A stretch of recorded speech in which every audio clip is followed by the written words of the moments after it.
Hello, SVUE students. I am back. It is Mr. Hubbard giving you this year's announcements. First things first, we need to stand for the Pledge of Allegiance. Don't forget to put your hand over your heart. I pledge allegiance to the flag of the United States of America and to the republic for which it stands, one nation, under God, indivisible, with liberty and justice for all. Hey guys, we got a new pledge. It's called the Avid Spartan Pledge. I want you to do this with me, alright? I know it's new, but I know you can do your best. I am an avid Spartan, always prepared for the day, very respectful to all that come my way, intentionally safe and determined to exceed. I am an avid Spartan, and today I will succeed. Very good, guys. We are going to look deeper into what it means to be an avid Spartan. We're going to break down each letter so that you can fully understand your expectations.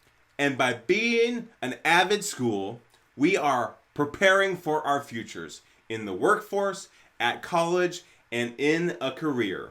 The first letter we're going to look at is A. A stands for always prepared for the day. But what does it mean to always be prepared for the day? Alright, so there are 4 different categories for being prepared during remote learning. Your classwork, live class meetings, your Google Classroom, and your workspace. Today, we are going to be looking at how you can be prepared for your classwork and during class meetings. In doing your classwork, there are some good habits that will help you start being successful not only today, but in your future. The first thing you can do is to make sure to eat a healthy breakfast. There are a lot of benefits to this. A good healthy meal not only tastes good, but it helps your body be ready for the day. Have you ever noticed that when you're really hungry, you get kind of cranky and every little thing bothers you? Well, that's not going to help you be successful. But have you also noticed that after you've eaten, you seem a lot happier and you're able to focus better?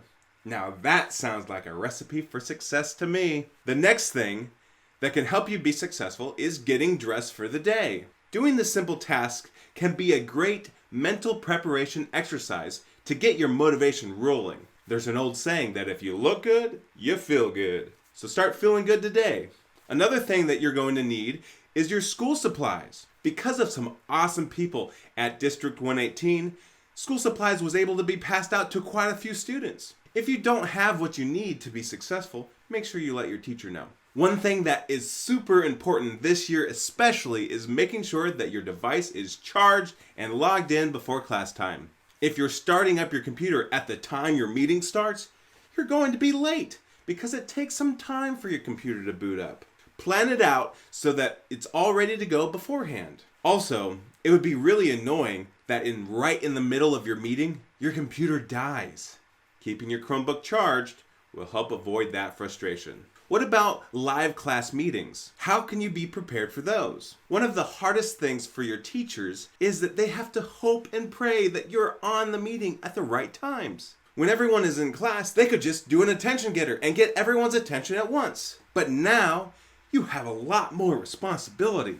If you're coming in late to the meetings, not only are you going to be missing some important information, but you will also be interrupting everyone else. Also, it is important to participate in these meetings. Have you ever been to a live show or concert? Performers come alive when the audience participates. Whether it be laughter, applause, or dance, that kind of participation can make magic happen. Similarly, if you participate in a lesson with your teacher, it may inspire them to try new things. Especially when everyone is on a screen, it's hard for the teacher to find that magic, but you can play a part. Another way that you can be prepared is to make sure that you are visible in the video box and have your microphone muted.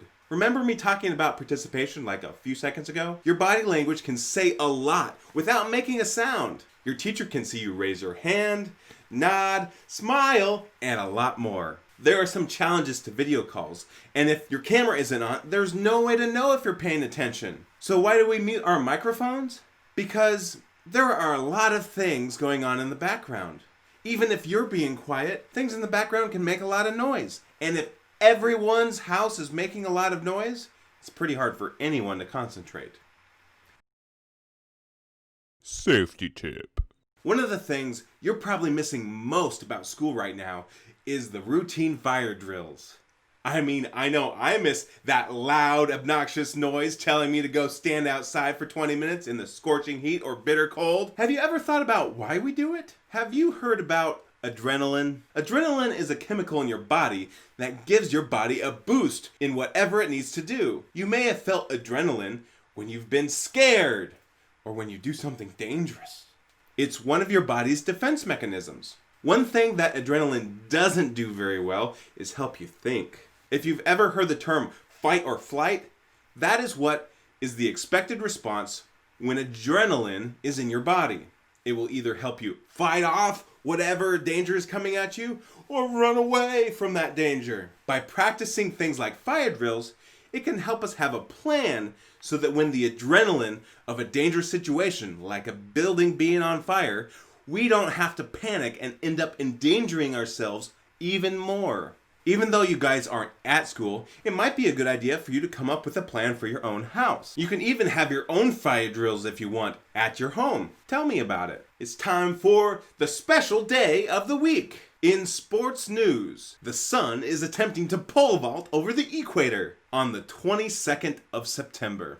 You might think I'm kidding, but I'm not. It's actually called the fall equinox. What is an equinox, you ask? An equinox is when the sun appears to cross over the equator. Remember that the Earth is at a tilt, so half of the year, the southern side of the equator gets most of the sunlight, while the other half of the year, the northern half does. Places like Australia have their summers during a time we have our winters in the US. They think of December and January the same way we think of June and July. The fall equinox symbolizes the official start of autumn. A long time ago, it was used as a sign for the people to start preparing for winter. Although the fall equinox is pretty cool, there's another reason why I'm excited for the 22nd of September. This Tuesday is Elephant Appreciation Day. So all of you with elephants out there, show them some appreciation. And for all of you that don't have elephants, it's time to address that elephant in the room. Time for today's joke of the week. Why is an elephant not good at remote learning? Because it's afraid of the computer mouse.